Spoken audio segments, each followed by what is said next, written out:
Yo, what's good, everybody? It's your boy LB. You know what I'm saying? This is my first time doing this whole video thing. Uh, it just dawned on me that I had a recorder on my phone that I could have used to be doing this. But anyway, to start this off with this whole album discussion thing I'm gonna be doing, I'm gonna start it off with E-40. Hope you get a good view of that right there. Yeah, this is on my Ghetto report card. E-40's ninth album, released in 2006 on BME and Warner Brothers.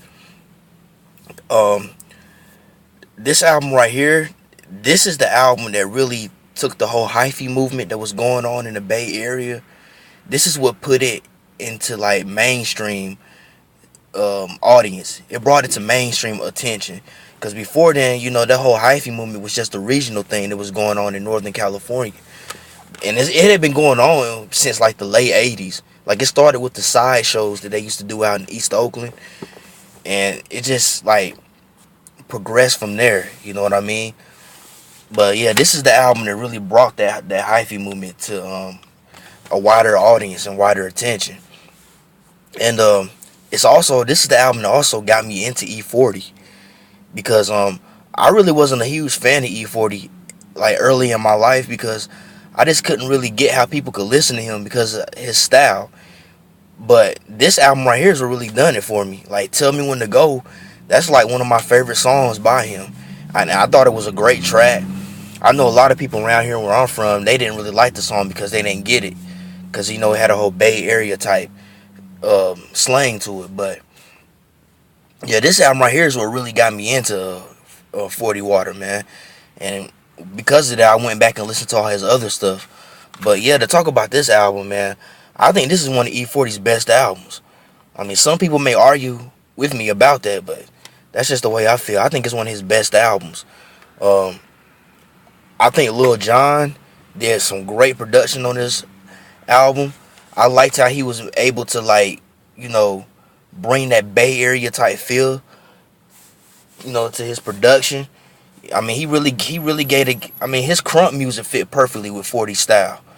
You know what I'm saying? His style of production really fit well. And I mean, I like how he done it, man. Tell Me When to Go. That's why I like Tell Me When to Go, because I thought that was real, to me, that was something different from Lil Jon, in my opinion. Because I thought that track was done by a Bay Area producer, but it was done by Lil Jon. So that goes to show his versatility. But Lil Jon and Rick Rock produced majority of the album. Let me see here. Droop E, which is E-40's oldest son, he has a production credit on here on song number 6 called Sick With It Too, which features E-40's cousin Turf Talk, another Bay Area rapper. And yeah, I mean, his son Droopy he's a dope producer, man. I've heard a lot of production that he's done. He's awesome, man. But another producer named Bosco, he does some production on here. Some of the appearances that are on here, Keith the Sneak, another Bay Area artist who is also considered the king of hyphy. He makes 2 appearances on here. The Federation, which is another group. They're from Fairfield. They came out with a song back in 2003 called Hyphy. They make a couple appearances on here. Turf Talk, like I said, that's E-40's cousin, one of his cousins. He's also a talented artist. Let's see, UGK making an appearance on a song called White Girl, along with Joel Santana. That was an interesting track.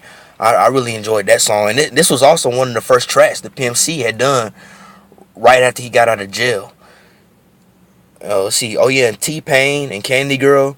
T-Pain, he made an appearance on that song called You and That, which I think that was like one of E-40's like biggest hits. That song did better than Tell Me When to Go, which was also produced by Lil Jon. Mike Jones, we all know who Mike Jones is.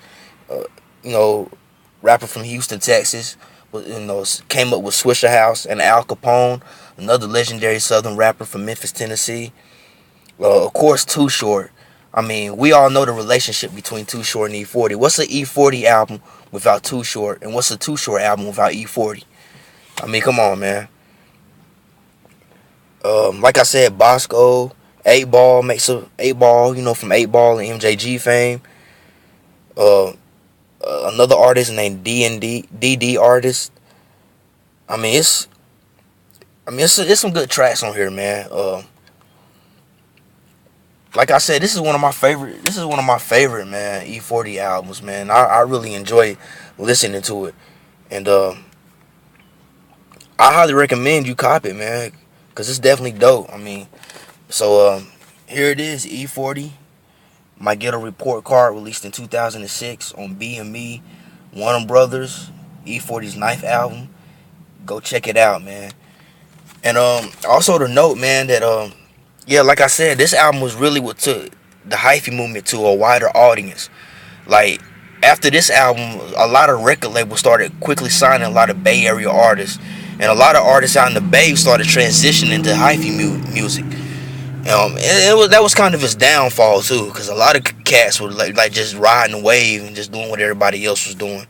But I mean, of course, E-40 wasn't the guy who originated hyphy. We all know that started with like Mac Dre and Keek the Sneak and all those cats from way back in the day.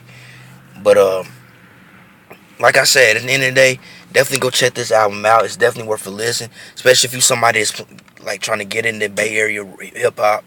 Definitely go cop this album. Yo, this is LB. I'm out. Peace.